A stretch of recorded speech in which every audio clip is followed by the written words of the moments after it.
Well, welcome everyone. I guess we'll go ahead and get started. Just a couple of housekeeping items here at the beginning. You all are all muted. And if you have questions, we would appreciate you putting your questions in the question and answer box. And we'll have a nice period of time at the end to get your questions answered. We have a great lineup today. We have Steve Whaley and Matt McDonald of the Propane Education and Research Council. We have Jackie Mason and Heather Ball from the Propane Council of Texas.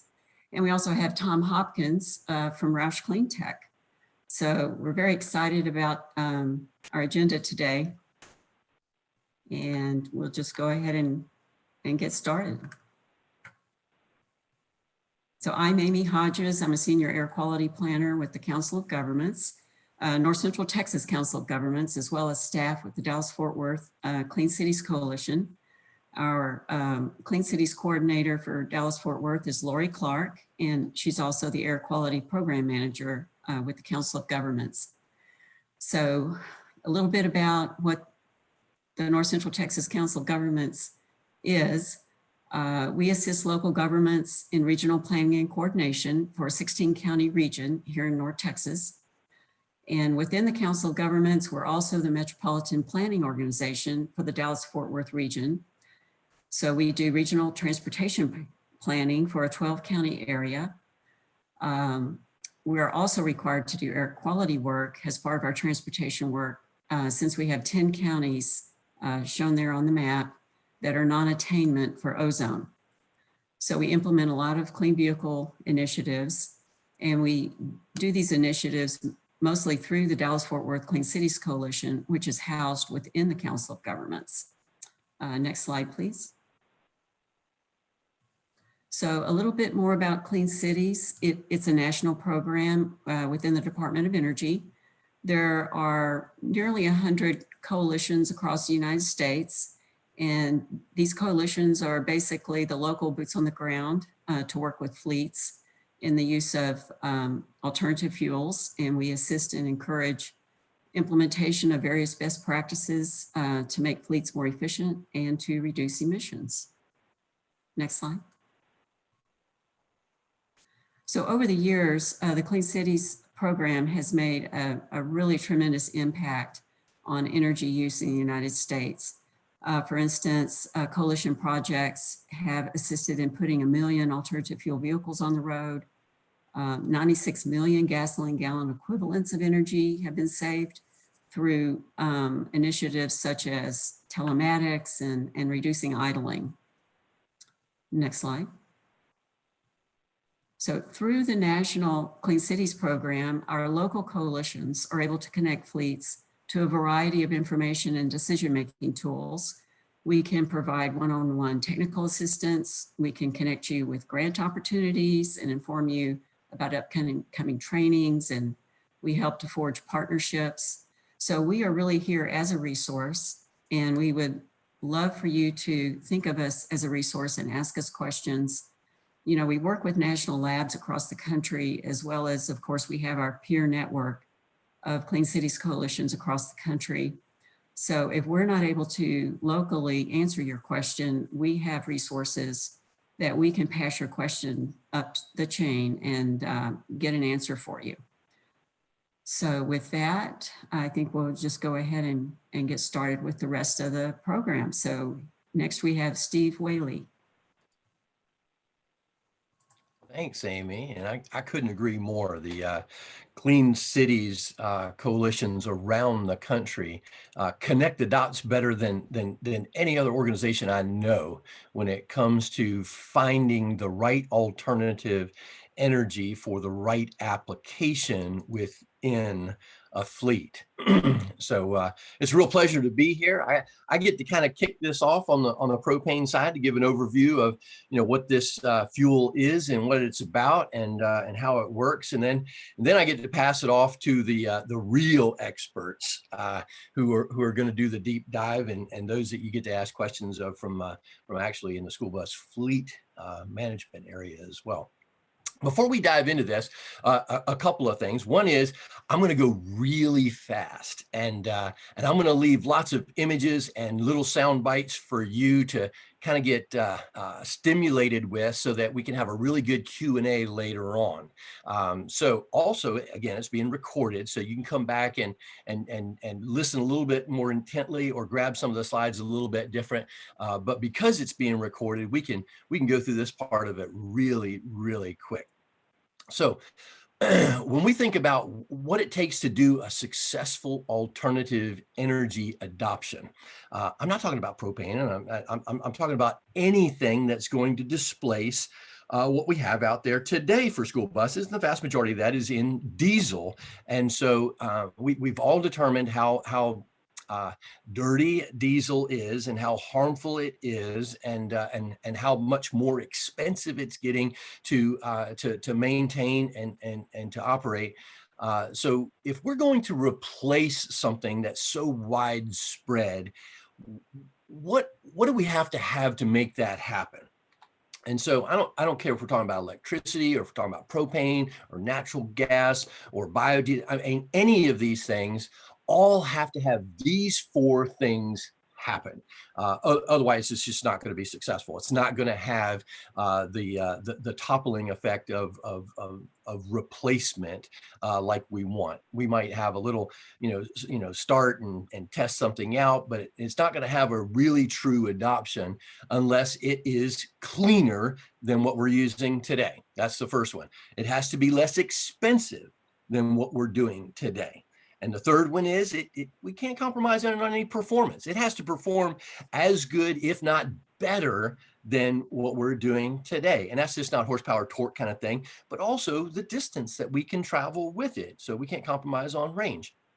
And then lastly, domestically here in these United States, we have to have an ample supply of this energy source to be able to replace what's out there now. So let's dive in, and since this is an Autogas Answers webinar here, we're going to talk about what propane can do. And by the way, autogas is that term that we use to describe propane when it's being used in a motor fuel application. So I'll use it interchangeably, I'll use them together, but whenever you hear the term autogas, we are talking about propane and how it's being used in vehicles moving down the road.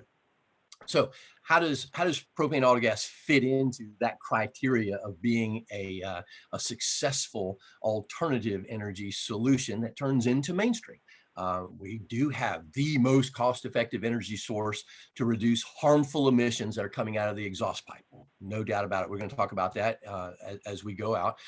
It does have the lowest cost of ownership of any fuel. That's not any alternative fuel. That's any fuel, including what we have with gasoline and diesel that's out there now.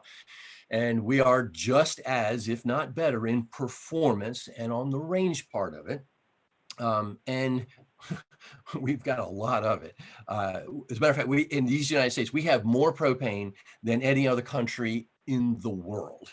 And we used about 9 billion gallons of what we produced last year, but we exported nearly 20 billion gallons. And at the end of this, we're going to have a bunch of you help me make a dent in how much we export, and we'll keep a little bit more of it here domestically. How about that?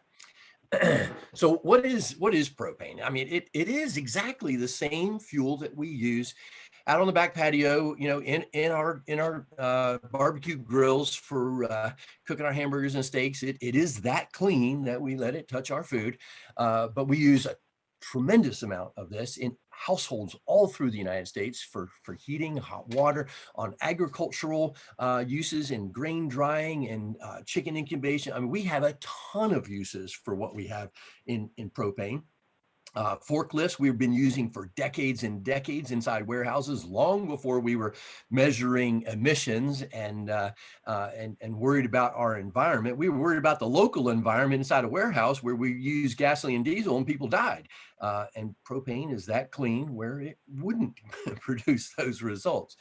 We have a lot of off-road applications as well, especially in the commercial mower part. And our expert in that, Matt McDonald, is going to be talking after me about more of how that plays out. So we have two sources for propane. One's an organic source and one is a renewable source. And then the renewable source is a little bit newer. The organic one's been around for a long time.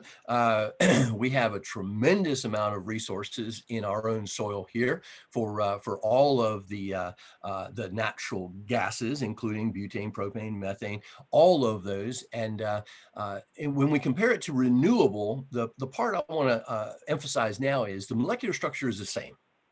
And they both have the same properties. In other words, they're non-toxic. They can't contaminate our air, soil, or water. So you don't have to worry about, tanks, like gasoline and diesel that are seepage, and you have that massive cleanup to do later on.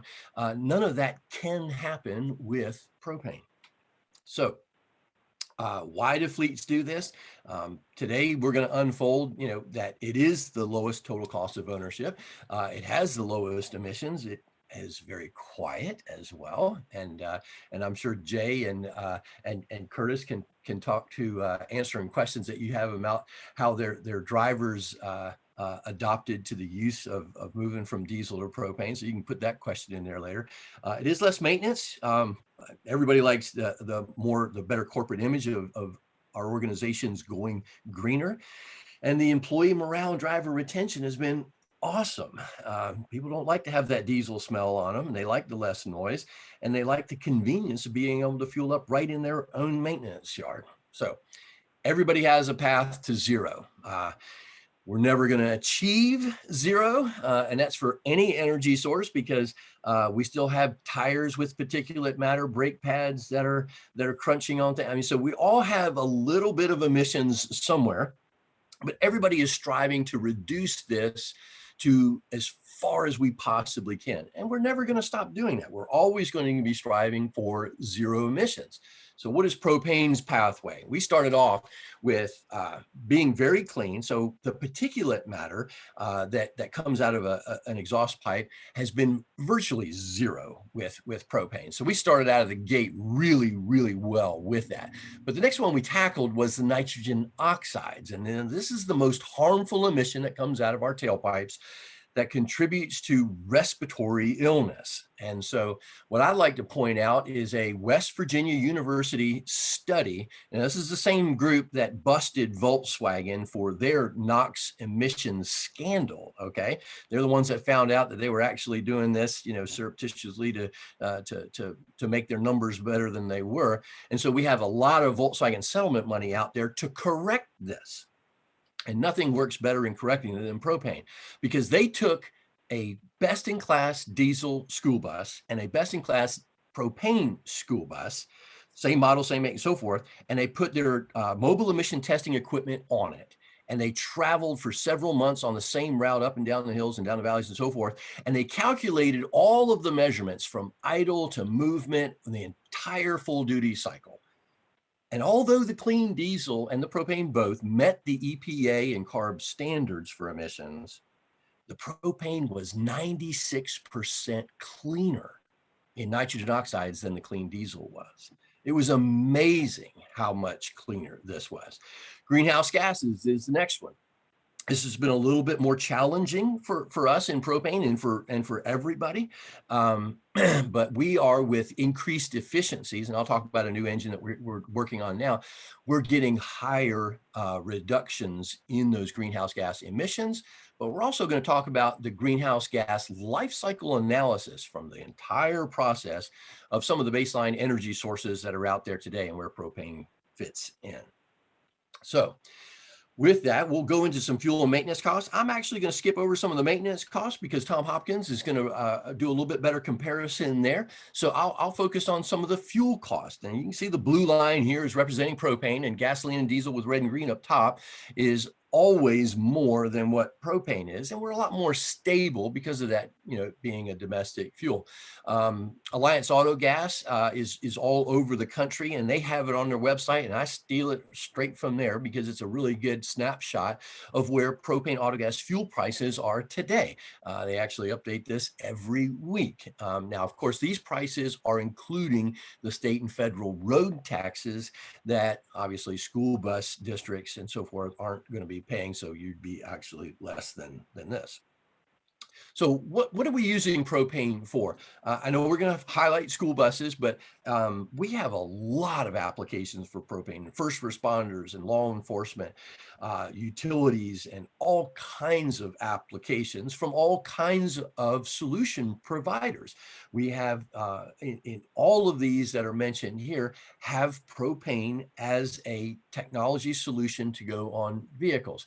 Roush CleanTech's one. Tom's going to talk about this. I'm not going to dwell there. Freightliner is another, and we have two different engine sources that are going into the Freightliner custom chassis.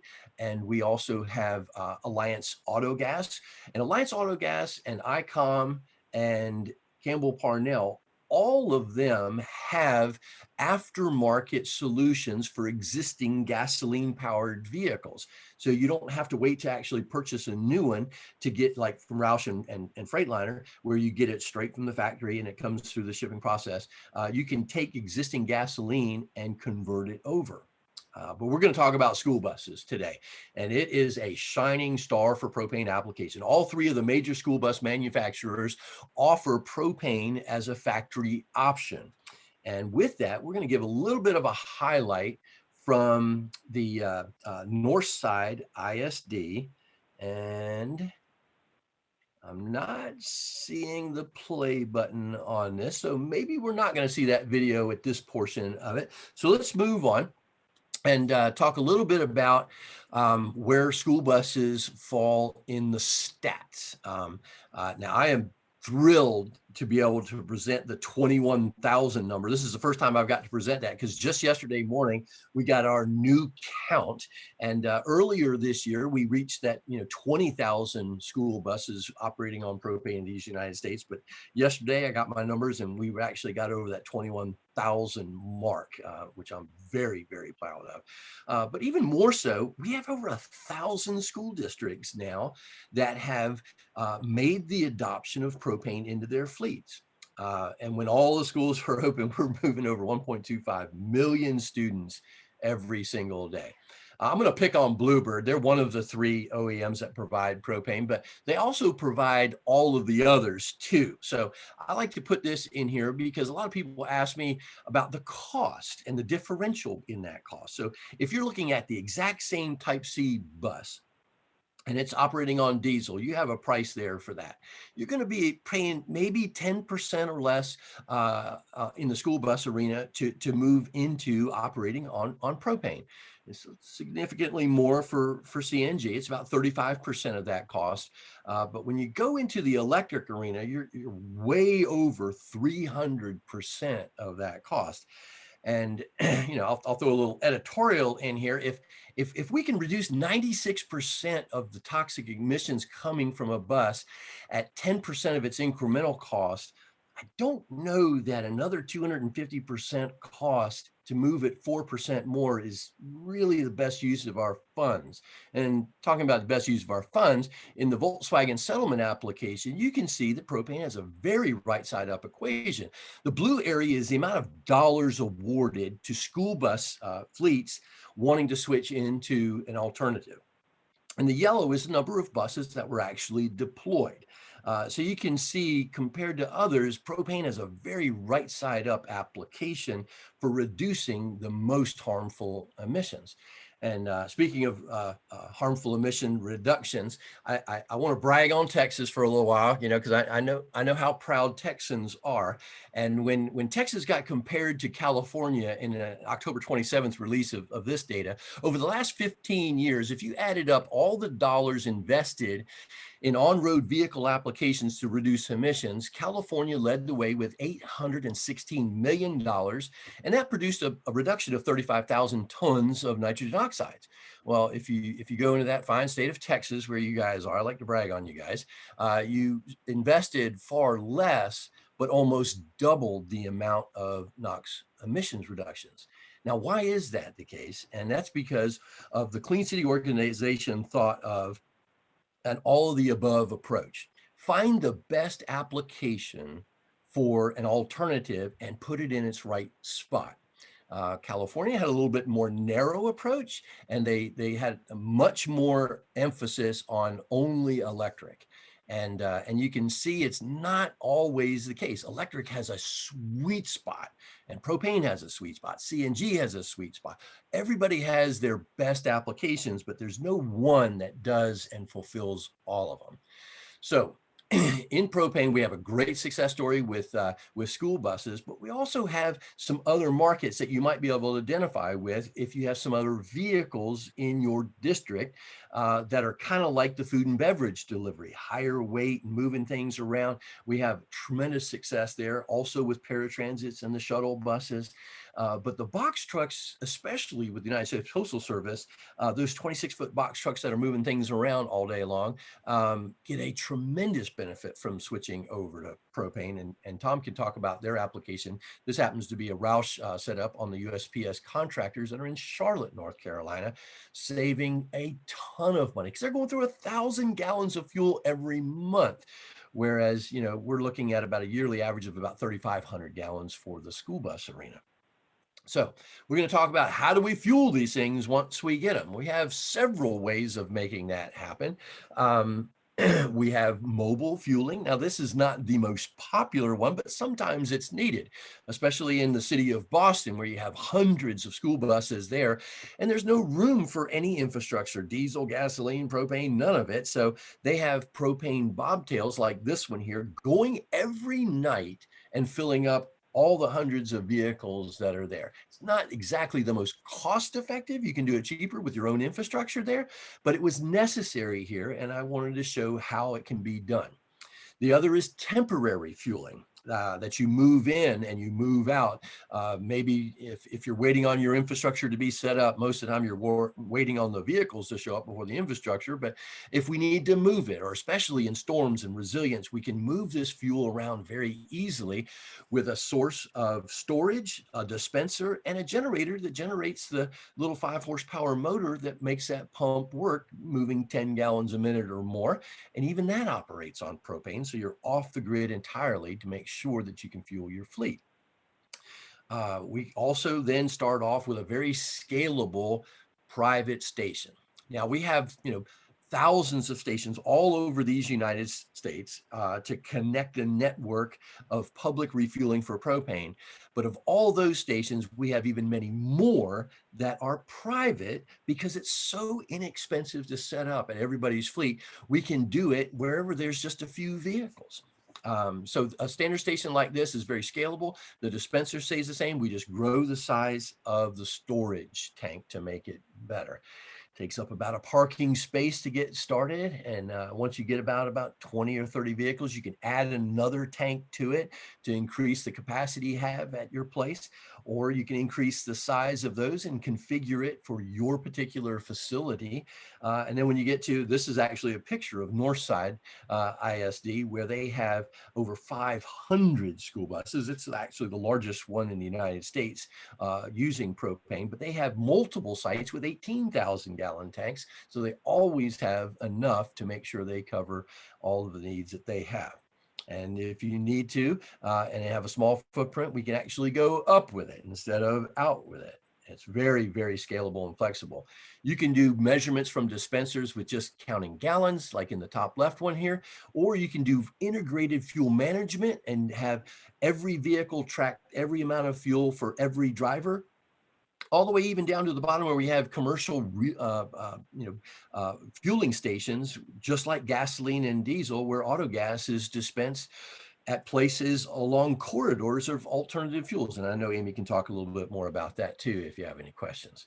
One thing new that happened this year is the new regulation is for a quick connect nozzle. So this makes it super easy, where you're just taking the fuel nozzle, clicking it on, dispensing the fuel, and clicking it off. No eye protection, no gloves are necessary, and you don't have any of the exhaust that's coming from there. It's a little, and you don't have the smell as well, that ethyl mercaptan when we have an unfortunate leak. Just to give you an idea, diesel, if you have that, of course, you're not going to invest anything more. Propane is a small investment. You can spend $40,000 on one of those fueling stations that we were taking a picture at earlier. But when you go to CNG and electric, you're fixed, and it's not scalable, and it is significantly more to do. This will give you an idea of the Department of Energy's alt fuel station locator. You can access this through your browser on your computer, or you can do like me. I use the phone app all the time to fill my truck up whenever I'm traveling around these United States, and it'll show me where all the places are that I can get it publicly when I'm outside my private station. We have some things coming up I want to tell you about. Cummins and PERC has co-funded a project to build a purpose-built propane engine that has some very good attributes. One is a high compression ratio that gives us a very high efficiency. And for the first time, you can see that black line at the top. That's the diesel performance curve, if you will.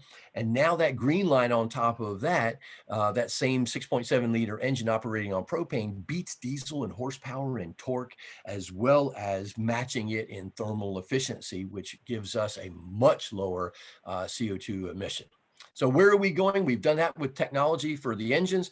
Now we're going into modifying our fuel. 10 years ago, not many people cared about the carbon reduction goals. Fast forward 10 years, and over 50% of the population of these United States has a very conscious effort of, hey, we're going to reduce carbon goals in our state and legislate laws to do so. So input renewable propane. It's very inexpensive to make.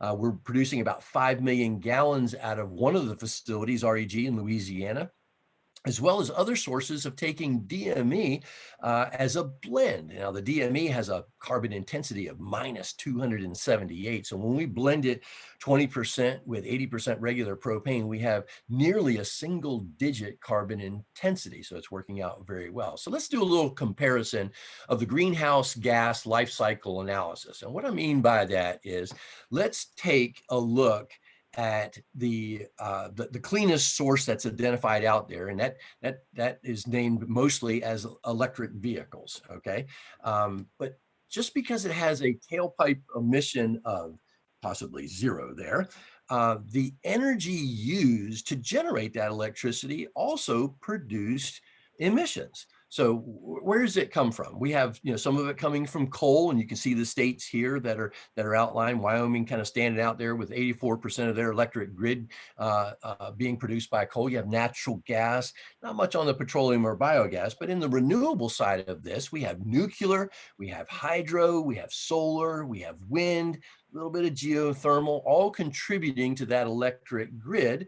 But let's do a complete measurement here. This is the EIA study that gives us a carbon intensity of propane compared to the carbon intensity of the electric grid in all 50 states. In propane, now this is regular propane, not renewable propane, we have a carbon intensity from 79 to 83, depending on which state you're in, okay? On the right-hand side, you have the electric grid. We can pick on Texas here, and the grid source today of an EV-powered vehicle, the carbon intensity is 178 that's coming from the grid, compared to 79, 80 for propane in its normal state. So how does that translate into the amount of CO2 that's generated on a vehicle-to-vehicle basis? Okay, let's take a peek at that. We're going to do 5 little case scenarios here. The first one being regular propane. So we're going to take a Class 6 medium-duty vehicle, not unlike a school bus. And we're going to drive the same number of miles on both of them for a year, okay? And we're going to look at the CO2 emission differential between the two, okay? Now, with regular propane, those of you who are using it in Texas, you're already 169 tons of CO2 less than the electric vehicle of the same use. Okay, so if we were to actually move into renewable propane, it's 356 tons less. If we were to use the renewable DME blended, it's 410 tons of CO2 per vehicle less. And if we were to actually take our best blend of renewable propane with DME, that would be just light years ahead. But Steve, the question you're going to ask me now is, the electric grid's getting cleaner too. Okay, so let's project into the future, say in 2035, and all the states meet their electric grid goals of 95% renewable. Okay, And we're going to project a battery cycle moving from 1,000 cycles of today up to 5,000 cycles, the million-mile battery of 2035. Well, propane is not just a fuel for today, and it's not just a bridge fuel for, tomorrow.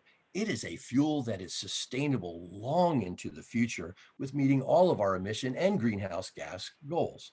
So here are the references. I'm not going to go through these, but you can get this from the recording. And let's summarize with this. Propane is very cost effective. We have on average, school buses are a little bit less, but on average of all the vehicles out there, about a 15% incremental cost over its contemporary. Okay, so we're very little capital cost to get into, but as you can see from what we demonstrated so far with the fuel cost and maintenance cost savings that Tom's going to talk about, it's way less than a cost per mile. We don't increase the payload. It's the same weight of the vehicle. We don't have a lot of weight that's going to diminish and not give us the range that we need. And of course, we've already reviewed the CO2. With that, I'm going to point you to propane.com. We have a tremendous amount of information specifically on school buses and who's done it and how they've done it. And I'm going to turn it over to our next speaker, which is Matt McDonald. He's going to talk about the propane-powered lawnmowers. You good to go, Matt? Yes, sir.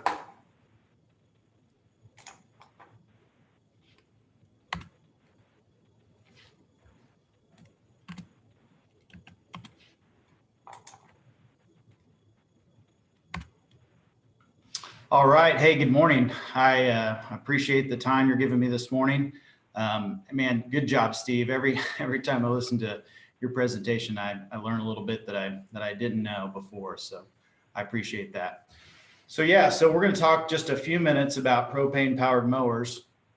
There's probably several on the call that had no idea. I remember when I came into the propane industry, when somebody said propane powered mowers, I just scratched my head and went, really? That's a thing? Like I had no ideas. And yes, it is a thing. And yes, it's just one of the many applications that propane offers in their arsenal of applications. So it's something we're just going to spend a few minutes on here today and just give you a high level overview of what propane does in the landscaping space. We know that, our landscapers are, and contractors, they're under some challenges. You can look here, the cost of doing business is a huge challenge. You've got your daily operating costs, you've got your seasonal labor issues, your equipment's very expensive to operate, not only to buy and purchase, but certainly to operate. In some markets, you can even say it's oversaturated, right? You've got tons of landscapers in an area. And then emission restrictions. Those are huge things too that your landscapers are forced to bring to the discussion, because let's face it, gas engines, small engines on mowers are not clean applications. They're just not. So you really are under some strict guidelines now and really almost forced to clean up your act in a lot of areas. And then downtime. You talk about some downtime. We'll get into a little bit more of that downtime, but downtime is a revenue killer when you're in this business.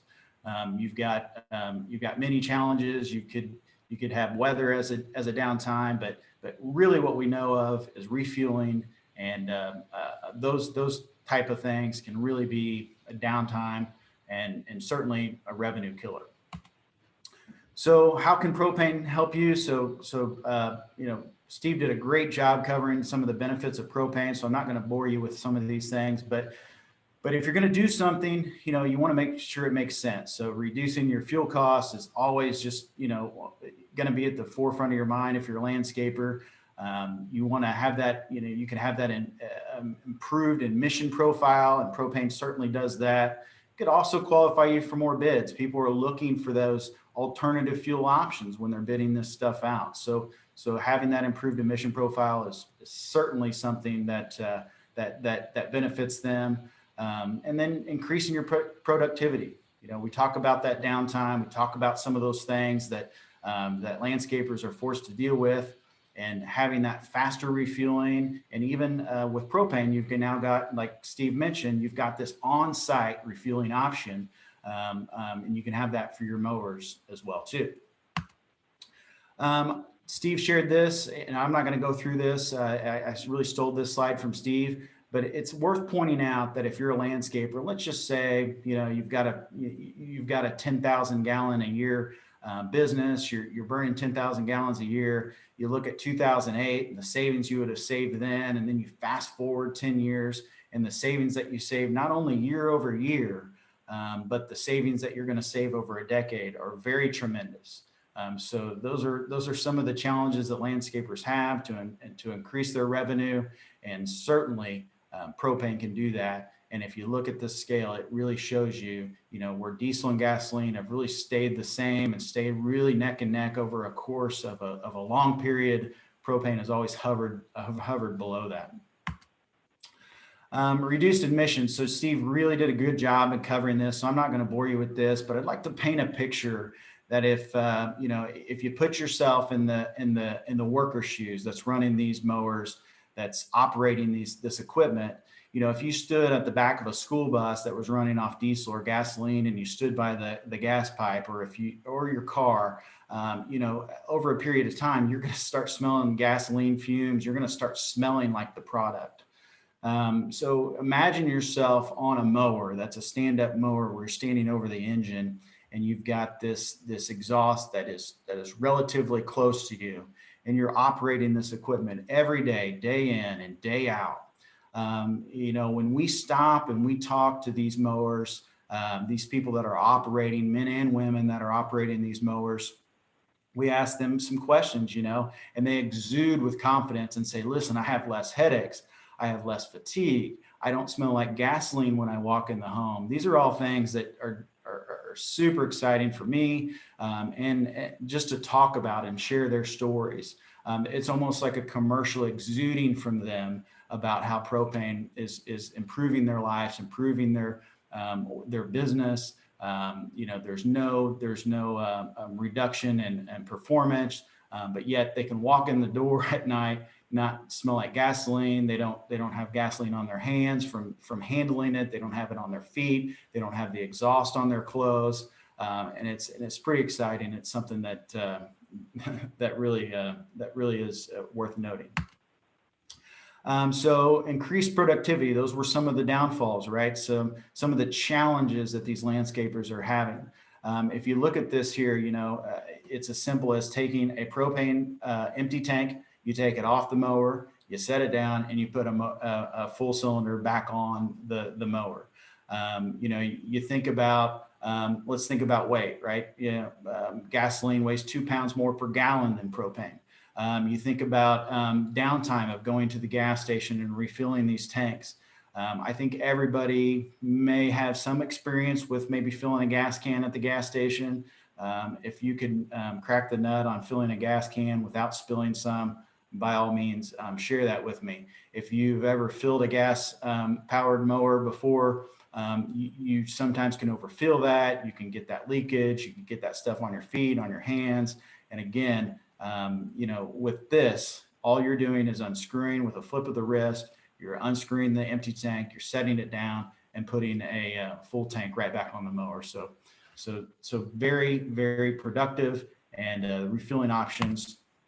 We'll go through a couple of these here. So you've got your options, right? Like Steve mentioned about on-site fueling. So I won't bore you with that, but with mowers, it's a little different. You've got the cylinders that can be delivered right to your business, right? So it could be right where your mowers stay every night. The city of Kansas City, where I'm at, they converted several of their mowers, but they don't have all their mowers in one spot. They may have 3 or 4 or 5 or 6 different places where they keep their mowers all over the city. So what we did is we just set a cage full of mower cylinders, which is right over my shoulder here. They're called green tops. They look a lot like forklift cylinders. The only difference in the 2 cylinders is one has a ballast that just slightly slides in the tank, because mowers are sometimes on an incline, sometimes they're flat, sometimes they're going up and down hills. So they look real similar to a forklift cylinder, but that when you're going up a hill, you don't run out of gas. They just have a ballast that floats in them. So you can have that cage delivered right to your business. It's a lock cage. Your propane marketer usually supplies your cage. They supply their bottles for you, and then they can deliver the propane right to your facility. It could be a keep full basis where you're getting deliveries Monday, Wednesday, Friday, or however it means for your business to stay afloat, to make sure that you have fuel always there. So those are things that you know that they're reducing that downtime of going to the gas station, spending the time getting food, getting drinks, all of those things. Now the fuel is there. There's no stealage of fuel if fuel was being put in a personal vehicle, or there's no gas card exchange. There's none of those things here. You're just simply having the fuel at your facility. You pack your lunch, throw a few cylinders on your trailer, and you take off for the day. This market is absolutely growing over time, right? I mean, and everybody's forced to clean up their act right now, and everybody's looking for an alternative fuel. And when you talk about propane on mowers, it's really a no-brainer, whether it be from an original, an OEM manufacturer that's actually coming off the assembly line that's already powered by propane. And then obviously you can do conversions. It's a simple application to do an conversion kit to convert your gasoline mower over to propane. You do have options. There all these name brand are players in this space, so you do have plenty of options to be able to get the mower of your choosing. So typically, if you had somebody that you liked and you liked working with, there's a lot of players in this space. I would direct anyone that's thinking about doing this, I would direct them to propane.com. There's a mower calculator there that's fun to play around with. There's lots of applications for it to be able to access it, that you can really plug in the numbers. You can plug in kind of what your average fuel costs have been versus what your propane costs could be. You can do the math, and it's pretty fun to play around with to see the savings in real time. There's other resources at propane.com, like if you're looking, hey, where do I buy? Typically, a lot of landscapers have the people that they deal with on a regular basis. But if you're new to the game, you're looking, hey, I want to find a dealer that can help me get started with propane. We've got resources, obviously, at propane.com as well too. So that's all I have today, and I appreciate your time, and thank you for a few minutes of your time today. Thank you.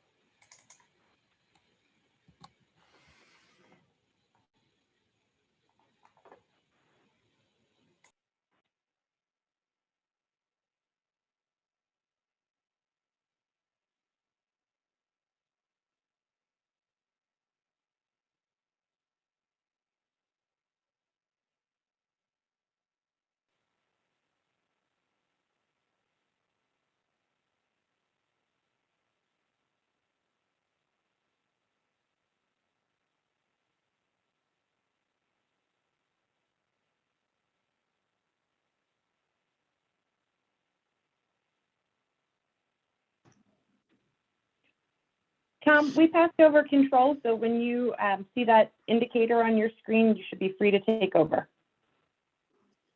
Thank you very much, Julianne. There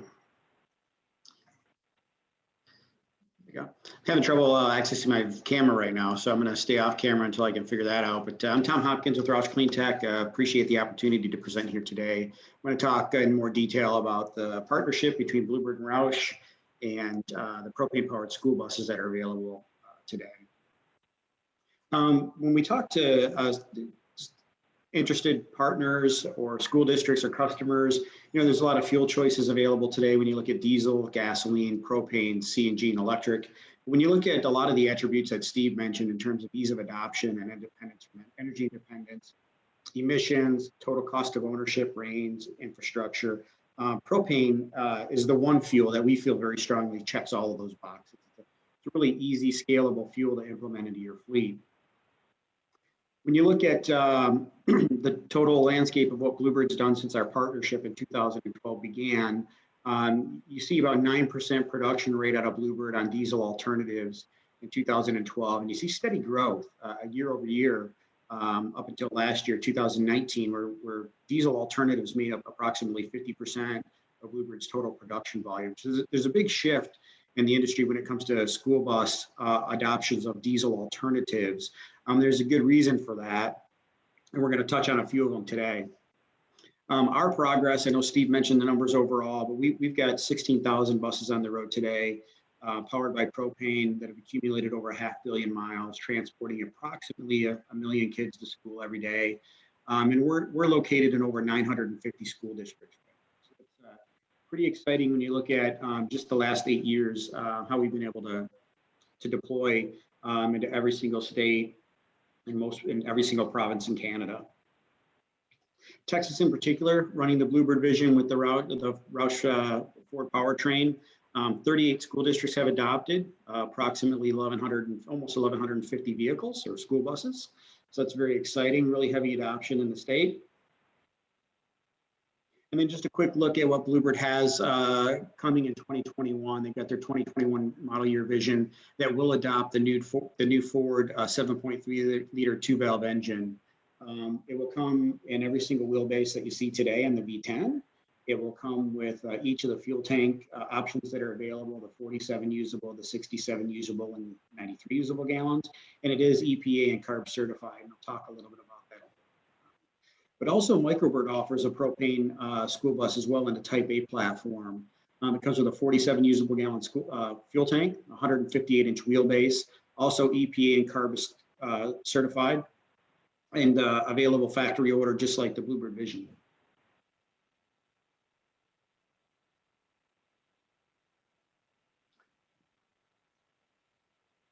I have frozen. Oh, there we go. So I'll talk a little bit about the new powertrain. We get questioned about this a lot. When Ford announced they were moving away from the V10, what is Blue Bird going to do? What is Microbird going to do? Well, they're going to adopt the Ford powertrain that's coming for the medium duty fleet. We like to refer to it as leaner, meaner, and cleaner. There's good reason for that. We're seeing engine RPM at idle at 680, max idle at 4,050. We're really excited about is the pickup in horsepower and torque. We picked up 30 horsepower from the V10. It was at 320. We're at 350 horsepower with the V8. And we picked up about 8 foot-pounds of torque. So we're at 468 foot-pounds of torque with this engine. It's a 90-degree 2-valve, 445 cubic inch design on the engine with a 10.5 compression rating. And that's important because we're actually more efficient with this engine at 10.5 to 1 with 2 less cylinders. And it gives us a big advantage with propane because we're able to leverage the high octane that comes with propane and take advantage of that with better performance in this new 7.3 liter engine. Also, we'll see a big efficiency in some of the emissions profile, and we'll also see a pickup in fuel economy with these attributes. So that's really exciting for us. When you look at the dimensional comparison, you're going to see a little bit shorter and a little bit narrower footprint on this engine, about the same length. But I think the reduction in height and width with this engine is going to make it a little bit easier for school districts or service technicians to service. When you look at the changes from a service parts comparison, just looking at some of the basics, your oil change interval, your tune-up interval, your basic PM, almost everything stays exactly the same. The two differences are we're going to add one additional quart of oil on the 7.3 liter, and we're also going to change the spark plug. It's really the only difference is everything else stays the same, which is going to make it easy for school districts that are currently running the V10 to make the transition to the 7.3. The other thing that we like to point out is that this is the only major OEM manufactured powertrain that's running in other medium duty applications out there today. So in the instance of the 7.3 liter with Ford, you're going to see that running in everything class 2 through 7. So everything from an F-250 all the way around to a school bus application, ambulances, dump trucks, motorhomes, stake trucks, van bodies, all running this exact same powertrain. And that does something really good for the industry and the folks that adopt this. Is it verifies or validates that you're going to have a very robust parts channel. You're going to have a very robust support channel, and you're going to gain a lot of experience out of all these other applications running this product. So we're going to be able to learn very quickly and adapt this product where needed, depending on the vocational use. When we talk to buyers about what they're most interested in, we see typically things fall into these 4 buckets. It's energy independence or controlling cost, the financial piece overall, what does my duty cycle look like? Is it going to be easier or harder for me to work on? And of course, the environmental piece. So I'm going to touch on a few of these in the next several slides. When you talk about duty cycle simplification and the financial piece, we always talk about preventative maintenance when you look at the Ford powertrain powered by propane versus diesel. The Ford powertrain gives you a very simple oil change. It's currently 7 quarts on the V10. It will be 8 quarts on the V8 and a $4.50 spin on oil filter. Compared to diesel, which some of them carry anywhere from 17 to 30 quarts of oil and a more expensive or more complicated filtration system. Some of the filtration can run between $15 and $28 each. When you look at that from a cost standpoint, you're looking at about a $45 oil change on the V8 or V10 compared to about a $190 to $215 oil change on the diesel 6.7 Cummins. So a little bit of variation in price there. Even though you may change your oil a little bit more frequently on that V8 or V10, you're going to do it at significantly less cost.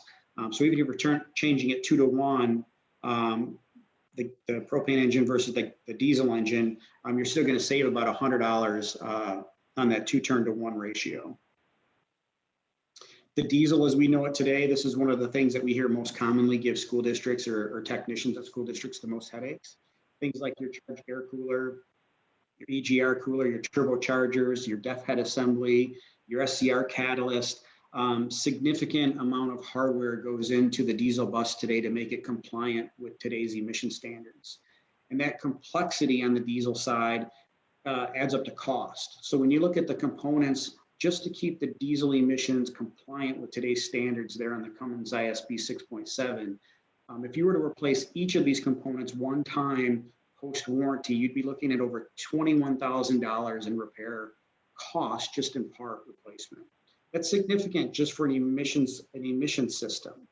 That's a lot of dollars, almost 25% of the total cost of the school bus that could potentially impact your bottom line post-warranty. When you look at worst case scenario on the 6.8 V10 today, soon to be the 7.3 liter V8, the cost is a little bit less because there's less components. You don't have all of that clunky diesel emission or after treatment hardware to work with like you do on the diesel bus. Today's V10 and the future state, the 7.3, will have a catalytic converter and 3 O2 sensors that manage our emission system that keep us compliant with today's standards at a much lower emissions profile rate. So if you were to look at changing out all of these components on the propane powered school bus versus the ISB, you could change them actually 6 times over what you would have to replace them just one time on the diesel school bus. Frankly, just if I can back up for a second, these diesel emission components don't actually play very well in a stop, start, low speed duty cycle of the school bus application. So outside of the cost to replace them, you also have cost to maintain. So if you're not heating up the bus properly or you're not meeting proper speeds to regen, you're spending extra time sending mechanics or drivers out to run these up and down the highway to make them regenerate so you don't have premature failures on these components. So that's another hidden cost that we don't typically identify in this model. The other nice thing when you look at the 7.3 liter V8 or that 6.8 liter V10 is that you get a lot of commonality with the Ford White Fleet vehicles that districts may be running. Or if you're running the Type A product from Ford or Microbird, you also have commonality with your fluids, your plugs, your replacement parts, and your diagnostic software. The only difference between the gasoline Type A or the gasoline Ford medium duty products and the propane products is that the propane vehicle actually has a fuel filtration system that gets changed out at 50,000 miles. Outside of that, your PM maintenance replacement parts, a lot of that's going to be exactly the same. The nice thing about the Vision powered by propane is that it also comes with a 5-year unlimited mile warranty that covers the powertrain and fuel system. I know that they touched, both Matt and Steve touched on this earlier. I just wanted to put it up again and point out that the fuel component, propane is a very stable price history. I know they showed a similar look at it. The nice thing about it is, school districts can lock in their price for a 1 or 2 year term, sometimes a 3-year term, depending on what their contract is with their fuel provider. But this is where that TCO messaging also comes in. You don't see the same spikes running propane as you do with diesel or gasoline. And when we look at our TCO model that we can do for you, we actually have these components available on our website at roushcleantech.com. If you were to click on the products page for school bus, you could input some very basic information about your fleet regarding what you're paying today for diesel, what your average fuel economy is, how many years you operate your school bus, and how many annual miles you drive a year approximately. And we can come up with a really good estimate on what you could potentially save by making the switch to propane. In this particular example, which I did for another state just a couple months ago, the school district could potentially save about $19,000 in annual operating costs just for one school bus making the switch to propane. That's without any incentive. That's just head-to-head based on your fuel price and basic PM information. If you were to look at today what's available with the federal tax credit for alternative fuels, currently at 36 cents per gallon for propane, and you're dispensing your own fuel, you could take advantage of that additional savings, and it would run your lifetime savings up just on one bus to just about $38,000. So that's pretty significant. I have this available in an Excel template. I'd be happy to work with any of you on it if you'd like to take a deeper dive into what your fleet numbers may look like. We have some real world examples. Clear Creek ISD down in the Houston area reported that they were saving 15 cents per mile. That's just using our basic model that I just showed you. We have two others, Iowa, Crestwood, Iowa, and Upper Moreland, 34 cents per mile savings and $7,000 per bus. Now those are fully loaded cost or savings that includes labor. And then Cook, Illinois did a case study with us where they recognized about an 80% reduction in fuel costs by making the switch to propane. Steve touched on the environmental and health benefit. I just wanted to pull up our emissions profile for the 7.3 liter engine. Really good reductions. We're still running at our standard. We're still running on the Bluebird Vision bus a standard NOx offering of 0.05, which is a low NOx level. And we also have the option for the ultra low NOx, which is 0.02 NOx per grams per brake horsepower hour. So we're still running that emissions profile as our standard that's 75% cleaner than today's EPA standard. And then we have that optional that'll take you to 90% cleaner if you wanted to make the additional investment. I do know that some of the funding opportunities that are out there do recognize the low NOx and ultra low NOx levels with additional funding percentage, incremental percentage. And I know that a customer down in the Austin market with the VW mitigation funds that were available took advantage of that and deployed 20 0.02 NOx vehicles in their fleet. I believe that was ISD. So if you look at all the constituents in our certification level, if you were to look at that as an aggregate, we're about 70% cleaner than today's standards across all the emission constituents. Another thing I wanted to point out was last year, Georgia State University conducted a study in the greater Atlanta area to look at students that rode a lower emission school bus like our propane school buses compared to older diesel higher emission school buses. And their study found some pretty interesting results. They found that students that rode in the lower emission school buses actually had higher test scores in math and English than those counterparts that rode in the diesel school bus. The study also found that those same students that rode in the lower emission school buses, like our propane school buses, had better attendance than their counterparts that rode in the higher emission diesel school buses. So this study is available online. Again, it was conducted by Georgia State University on their own, and they've got some really good data behind those results. Safety. Safety has always been our #1 priority, as it is Bluebird's. We get questioned a lot about the safety of our fuel system, and they are crash tested to the Canadian Motor Vehicle Safety Standard 301.1. And why Bluebird chooses to do that is because it is a more strict crash test than what the US government requires. So it requires a 4,000-pound sled moving at least 30 miles an hour to have a rear side impact crash with a school bus near the fuel tank. And then it has some pretty strict requirements about when a vehicle, what it takes for a vehicle or a school bus to pass.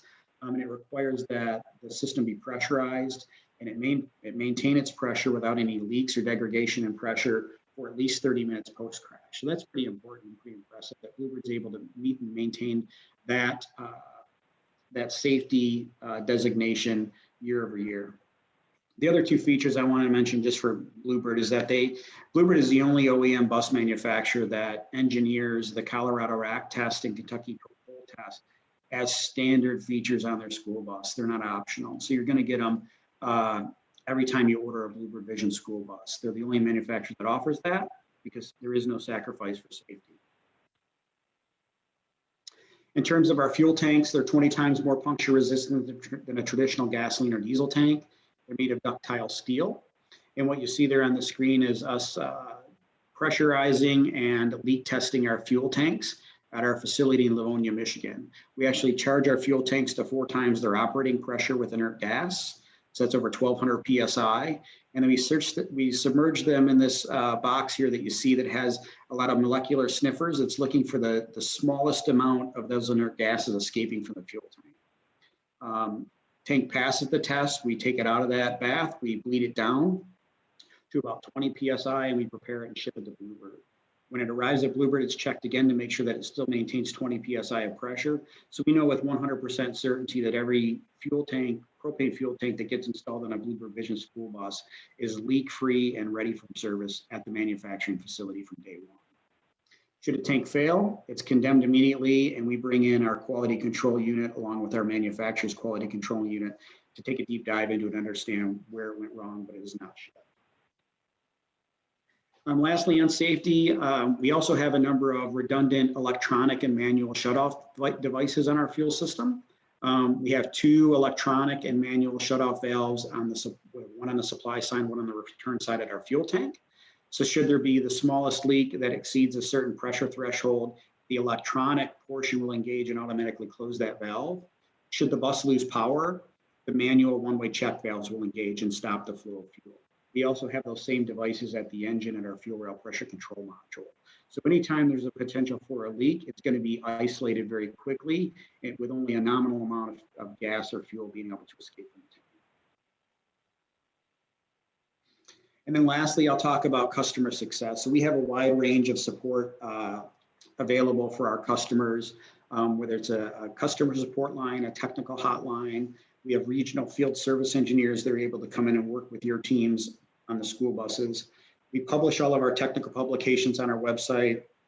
We have a full warranty and service parts division that makes sure that we have adequate supply on our shelves. And then we also have a training department. I wanted to mention this because we offer a lot of training resources free of charge. Actually, we offer all of our training resources free of charge. So whether it's our technical training series that are available on our website, our diagnostic service manuals, our web-based training, which is interactive module. It's an interactive program that contains 4 modules that focuses on propane properties and safety, our fuel system components, some basic system diagnostics, warranty information, and some tech tip videos. It's all available for free. We also offer factory workshops at our facility in Livonia, Michigan. We typically conduct these about 6 or 8 times a year. This past year, obviously with COVID, we didn't get as many in as we would have liked, but these are available free of charge as well, with the exception of travel. You're responsible for your own travel.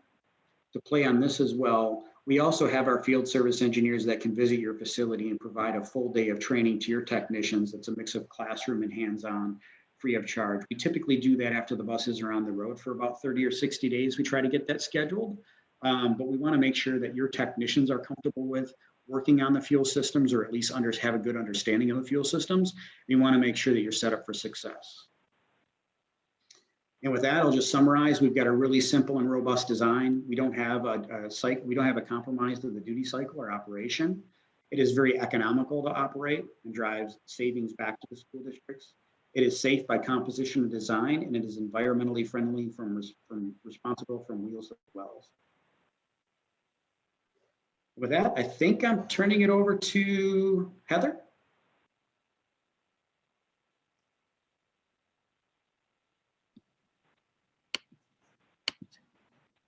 Hi, everybody. I'm Heather Ball. I'm a contractor with the Propane Council of Texas, and I'm here to assist you in finding the best grants to help you make the transition to ultra-low emission vehicles, both to help your bottom line and to clean up the air we all breathe.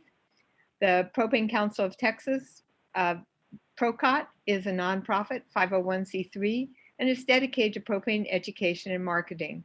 It's the state arm of the Propane Education and Research Council, which has brought you this seminar today. And we are here as a resource to help fleets connect the dots here in Texas. We'll help you find a fuel provider in Texas, find a vehicle or aftermarket conversion kit, help you find conversion centers, and provide complimentary grant writing services. And Jackie Mason directs this program for the state of Texas. Jackie, do you have anything to add? No, I think you covered it. We're just kind of a one-shop resource like DFW Clean Cities. And one big thing that we've had a lot of success with is helping school districts secure grants or giving grant guidance. Heather does a tremendous job of finding the grant that's best for each fleet or school district. So that is a complimentary service that we offer. And even if you have your own grant writer, she can definitely work directly with Heather to find the best grant for your school district. Absolutely. Next slide. So this year I've helped a number of public and private entities with vehicle needs ranging from heavy duty haulers to light duty pickups to take advantage of incentive programs that are available through the various state and regional programs. So each grant program is going to have its own application, its own deadlines, its own eligibility requirements, and I'll sort through that for you. So you don't really have to find the best match for your fleets, because I want you to be confident when you're going before your school board, city council, your business president, or your board of directors, that you've identified the best grant and have the best answers that you need to answer their questions about transitioning to propane. And believe me, if another grant comes along that's better suited for you, I'll help you switch over and fill out the application for that grant form. For example, Eanes ISD a couple of years ago, they had applied for a grant, had gotten it awarded. It was a good grant. It was $500,000 for the buses. But then came the VW settlement. It was even better. So I just helped them flip over and apply for that one, and they got $750,000. So I'll always be watching out on the grant programs for you to make sure that you're going to get the best program that's going to suit your new needs. Next. So my message to you is don't wait. The deadlines for some of these programs are approaching in January, and you're going to need time to pull together all the required documentation. Now, your finance officer may be telling you, hold off on grant applications. You know, we've all taken a hit from COVID on our revenues. Don't want to have any commit to any new purchases right now. But let me tell you why they're wrong. I was in charge of recruiting school districts in 2010 to apply for Department of Energy grants. And like then, the revenue situation, particularly for school districts, was iffy, and school finance directors were reluctant to commit any funds. But those transportation directors who did commit were heroes 2 years later when the grant funds actually started flowing. Arlington ISD, Dallas, Denton ISD, Prosper ISD, in this area were all had the foresight to apply early. So we don't know how long this recession is going to last, but you don't want to wait to apply. Remember, you're going to have a year and a half after you're awarded the funds to actually spend the monies. So if we do get back to transporting students in that period, you're going to be prepared. You're going to have the grant monies available. And so if you're a school district, the deadline is going to be February 27th. And I really encourage you to apply. Again, if a more attractive grant program comes along after February 22nd, you've already submitted for that one, I'll help you switch over to the new grant program. Next slide.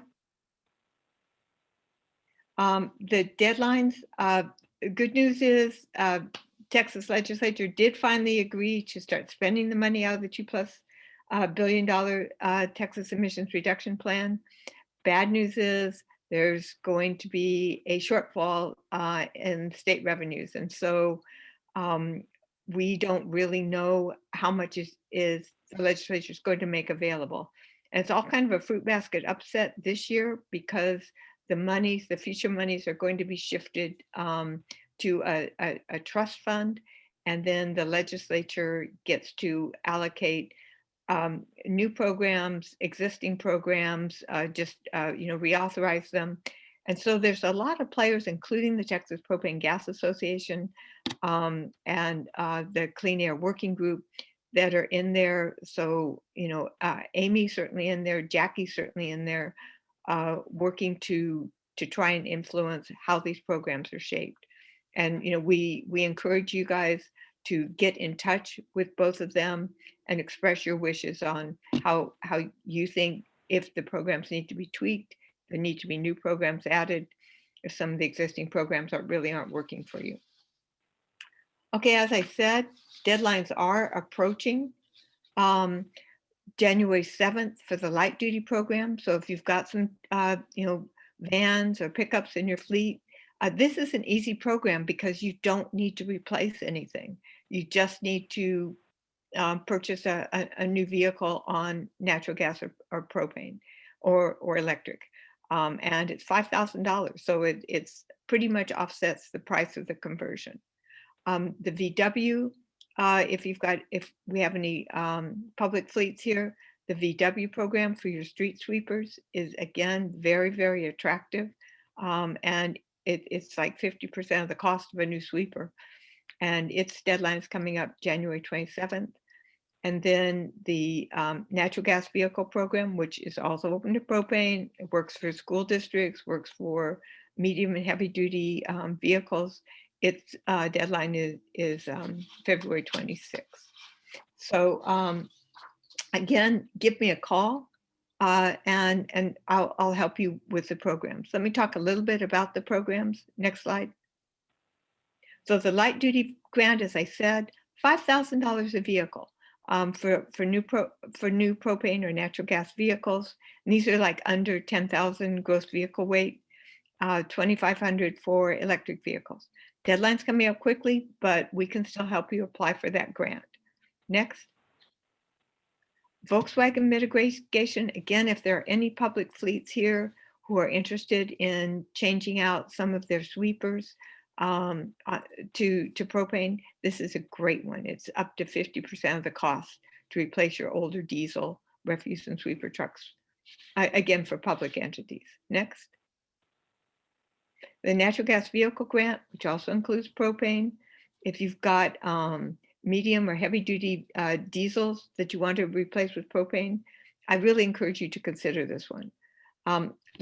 Last round, Georgetown ISD got $730,000 for 23 school buses, an average about $31,750 per bus. So that's a nice chunk of change and really goes a long way, you know, a third of the cost. And this program really depends on the age of your older vehicles. But again, I'll help you with that. I'll help you find which vehicles are really going to make sense to apply for under this program. Next slide. There's also the governmental alternative fuel fleet program. We don't know much about this. We know it's going to come this spring. And if you're on any of Amy's or Jackie's mailing list, I'll get out the information to you as soon as it's available. It is for public fleets, and it can cover infrastructure. And again, the details of that have not been published yet. I'm going to turn over the presentation to Amy Hodges right now to talk about the NITCOG specific programs. Great, thanks, Heather. So the Council of Governments has 2 grant offerings open right now. One is the Clean Fleets North Texas 2020. The other one is called North Texas Emissions Reduction Project 2020. These are virtually the same. The main difference is who would apply. So for local governments or a private company that contracts with the local government, you would apply to the Clean Fleets North Texas grant opportunity. If you're a private entity, you would apply to the North Texas Emissions Reduction Project. Other than that, they're the same. So this is for replacement of heavy duty diesel vehicles and equipment. You see the model year requirement there on the slide. It is for heavy duty. The old vehicle must be greater than 16,001 pounds. So that's going to include school buses. We have 3 different funding levels. If you're replacing diesel with diesel, you would get 25% of the cost covered.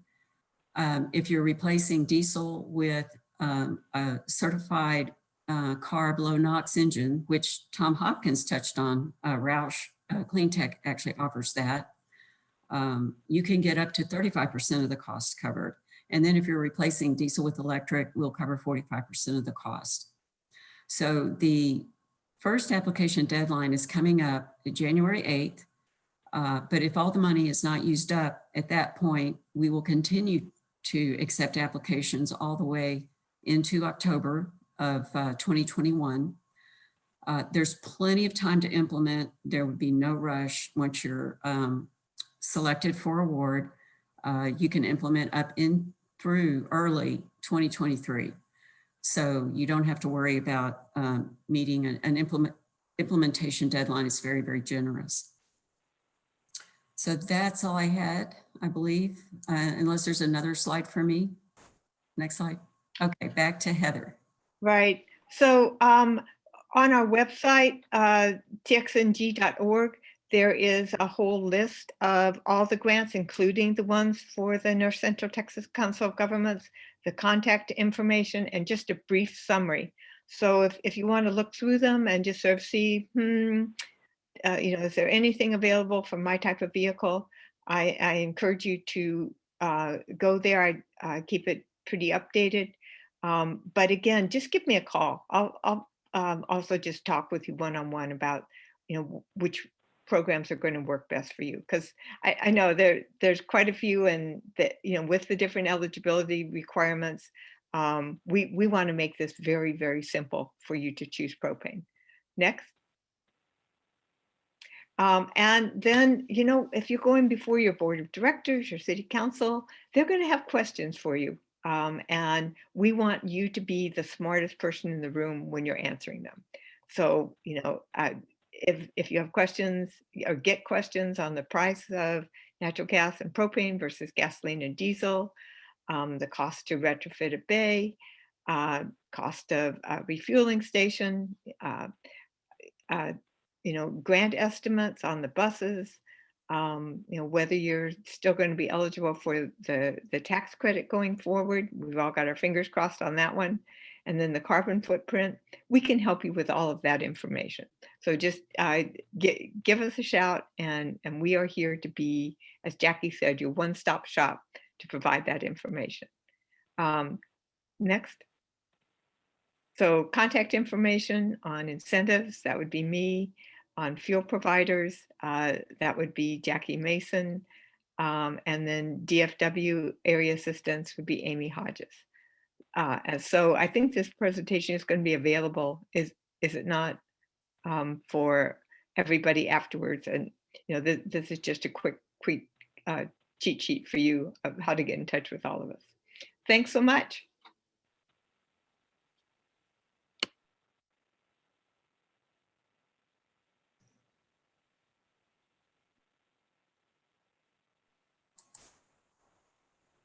Thanks, Heather. So we can go to the next slide. So we just wanted to let you know, we have Curtis McDonald and Jane Ellis here who are available for questions. We're very, very happy to have them. Propane is probably, the most popular alternative fuel for school districts in Texas. And we have several school districts in North Texas that you could think of as success stories for propane. Well, Prosper ISD is maybe the poster child as a propane success story. And so we're very happy to have Curtis and Jay here to answer any of your questions. Just a little bit of a highlight on them. They have 144 propane school buses. They acquired their first propane school bus back in 2009. So, you can imagine the depth of background and experience they have with maintenance and working with propane buses. They have on-site propane fueling stations, and their motivations for delving into propane in a large way with their fleet was, number one, environmental impact, and then the reliability of the buses, and of course cost savings with fuel and lower maintenance costs. So if you'd like to read more about their success story, we have posted it on our website. There's the link. And when you get a hold of, the slide deck will be posted, and then you can click on the links and it'll be easy, as well as easy links to grant funding. So that's all I had, just a little bit of a teaser later on. We hope to pick Curtis and Jay's brains on questions you may have. Thank you. Hey, Amy, I got a couple of questions for Curtis and Jay. Hey, can you guys come off video, or can come on video? So we Sure all can. see you? All right. So what is the makeup of your fleet today? Like, what's the split that you have that you're running between propane and other fuels in your fleet today? Well, we don't have any gasoline. We have 144, as stated, propane buses, and 23 diesels. Okay. Okay. So the majority now are propane. Did you cycle those out on your regular cycle program? Or Well, did you get say again, please. or I was going to ask, did you have some grant money that was a big driver in you initially making the push to bring in propane? No, this district basically went in-house. They were using a private contractor who I was with prior to coming to work for Prosper ISD. And when 2009, 2010 was the first year. So when I showed up, we had 26 propane buses sitting here and some diesels that were about 3 years old at that time. So we have a relatively new fleet. Okay, that's good. Not something that a lot of districts can claim. What do you think was the primary driver in looking at an alternative like propane? I think it was driven by the attitude of our school board. They clearly wanted to make a statement to the community about environmentally clean school buses running the streets. Prosper's in such an unusual situation. You read about it in the news anywhere about the growth that we're experiencing right now. It's pretty incredible. We could go on and on about, having the Dallas Cowboys right here in our backyard and a new PGA course and all that. Everybody's trying to move to this area. When I started 12 years ago, we had just a little over 3,000 students, and now we're over 17,000. And we're Okay. growing about 1,500 to 1,700 students a year. And we're probably halfway built out. So they knew they had the vision to see moving forward that they wanted to provide this community with a better alternative. Okay, so you're definitely not in just your standard fleet cycle mode. You guys are in full-on growth mode. Yes. Oh, yeah.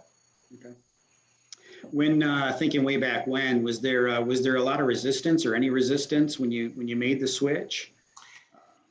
Well, the community, absolutely not. They accepted it with open arms. As far as our drivers, of course, everybody was a little bit tentative about, having an 18,000 gallon propane storage unit on site and, being able to fuel their own buses. So we eliminated that right up front. We created a fuel team and with just a few people, so they fuel the buses. The drivers don't have to do that, which has now become the standard.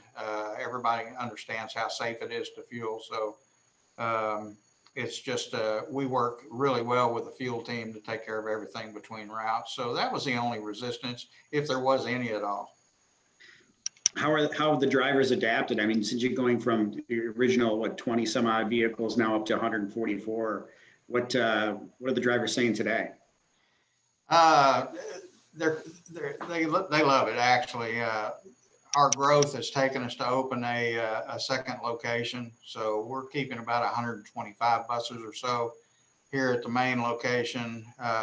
And then we just opened this year our second location, which is actually in Frisco city limits, but Prosper ISD. And so we house 56 buses over there. So it's always going to be a light duty maintenance location. And most of what we do will continue to be done here at this location. Okay. So that second location, does that also have a second refueling site? Yes, it does. It's a duplicate of what we have here.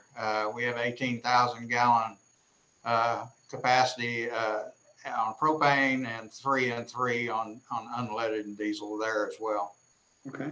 How was the experience in setting up that refueling? Was it a very difficult process? No, it wasn't at all. Actually, it was very simple. We work with some really good contractors in the area. The Railroad Commission, which governs the activity, has been very pleased. We've had a very good relationship with the Railroad Commission. We found a few things, simple things like decals that have come off and things like that, but we have a really good relationship with the Texas Railroad Commission, and it's made it really easy to work with. Great, that's awesome.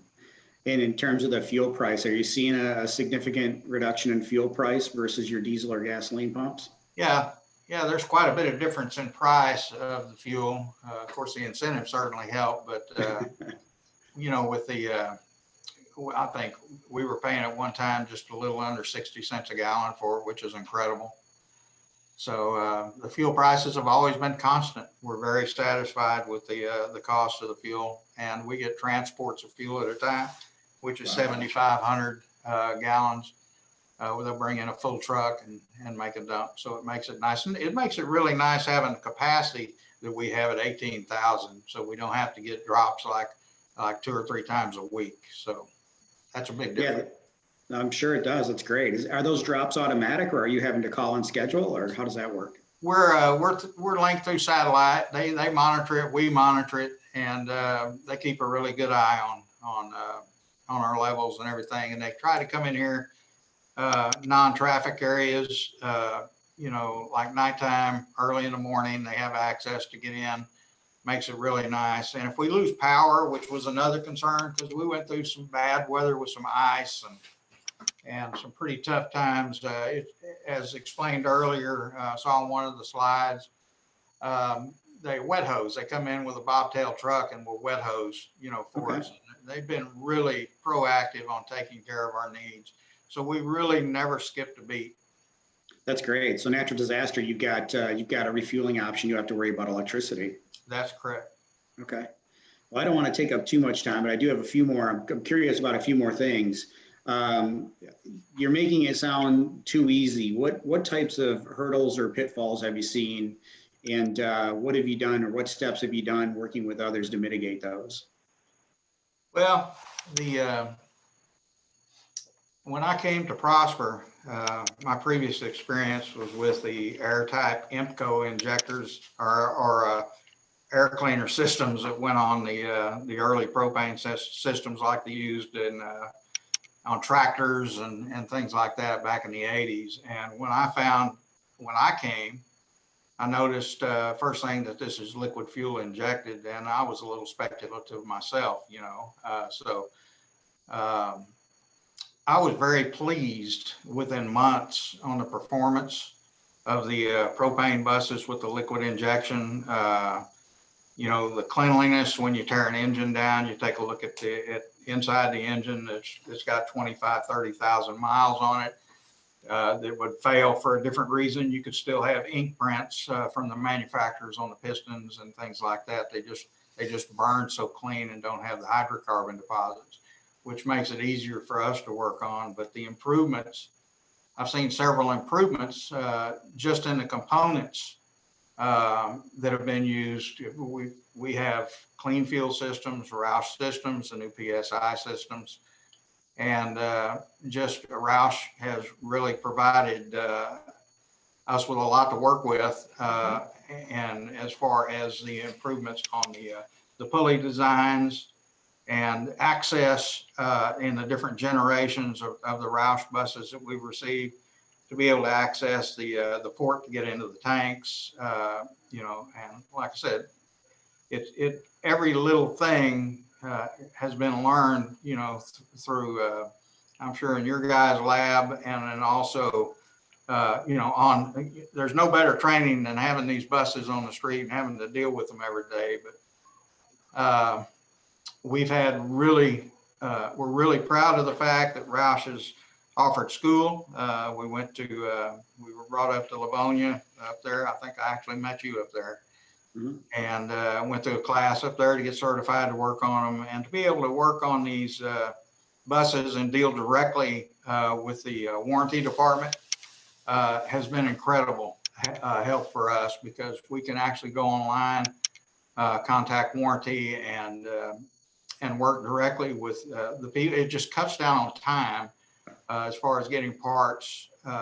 We'll usually have our parts in here once we qualify the part as a failure, through pictures and conversation, and we'll have the part in here within 24 hours. So downtime is what really concerns us. And, that's a huge impact. Plus, one other thing, Tom, the Sleegers unit that we bought was a good complement to this operation for all systems that Jefferson helped us acquire through Roush on recovering fuel out of tanks when we would have an issue with a pump or something like that. And it just tremendously cuts down the time that we have to wait to vent a tank down. Okay, that's awesome. That's great information. So you're seeing, just in time since 2009, you're seeing the systems progress, more robustness being manufactured into the fuel system, easier service. That combined with you guys handling a lot of your own service and warranty work in-house, you're minimizing downtime, you're increasing your uptime, and overall you're saving. That's pretty remarkable. I think I just got one more question for you. With all the growth that you're seeing in your area, where do you see the fleet in 3, 5, 7 years? What does that look like from your perspective? I know that you'll be sunsetting soon and be sitting on the beach somewhere with a cold cocktail, but what do you think Jay will be faced with over the next 3, 5, or 7 years? I don't know how many beaches there are in Montana. I'm gonna try and find it, I'll tell you that. Well,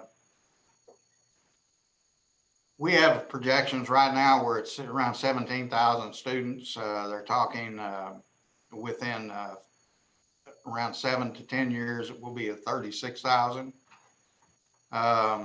With the second location,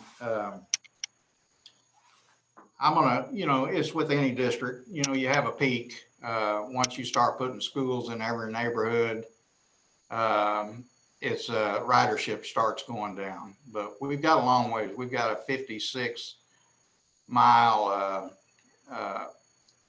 area. We've got a large ETJ for this school district, very similar to Frisco ISD and McKinney. And, when at build out, we're going to be somewhere around 36, 37 schools, something like that, which will include 5 high schools. And I can see our fleet going to between 265 to 300, somewhere in that neighborhood. So we'll be doubling the size of our fleet. Any reason to think you won't be doubling with propane? No, not at all. I think this propane has been a huge success here. It hasn't created any issues as far as that would be a negative. I can't see that the school board would even recommend making a change. I think their vision was very good in the beginning, and it's continued to prove itself just about every day. We have the diesels we have bought, have purchased, have been for specific long range, trips and overnight stays. And, hopefully one of these days we'll have fueling stations everywhere. But, in its infancy, we've had a few, and we have to identify them, and then we have to make special arrangements when we take long trips to make sure that our people are prepared to be able to stop at specific places to get fuel. So, and otherwise we may not have a diesel here. That's the only reason we have them. That's great. I appreciate you answering all my questions. I know I've dominated the Q&A session. Are there any more questions? I'll turn it back over to our moderators. And thank you guys very much for letting me pepper you with questions for a few minutes. Curtis, I had a little quick question. I understand you've been saving on maintenance costs. Is that primarily saving, less repairs, cheaper repairs, or is it preventative maintenance that you're seeing a savings between diesel and propane? Could you detail that? Less costly repairs and preventative maintenance. Repairs just don't cost as much as it would on a diesel. The parts are cheaper, not as many failures with the emissions parts. Good to know. Well, hey, we have hit our time limit here. Thank you to all the presenters. It's been a great experience, a lot of great information. We love these AutoGas Answers events. We've done them before, and it's always been such a great experience with the Propane Education and Research Council. So thank you all. We really appreciate it. And everyone, look forward to the recording and the slide deck being posted. We'll notify you when that is up. And then you can easily click on links and see all the contact information. So thank you all for attending. It's been great. Amy, thank you. It's a real pleasure. Appreciate you having us. And we'll be glad to do another one, because even if it was next week, we'd have something new to show you. I believe it. I learn something every time. And special thanks to Curtis and Jay. We really Take care. Thanks. Well, thank you Thanks, guys for everyone. allowing us to Appreciate come it. on here. And Okay. Curtis, I will be joining you in Montana, because I'm looking for that invitation to go fly fishing. Okay. I'm Took ready. the words right out of my mouth. Tom, you too. Don't forget. Got it. Appreciate that. All right, guys. Thank you. Take care.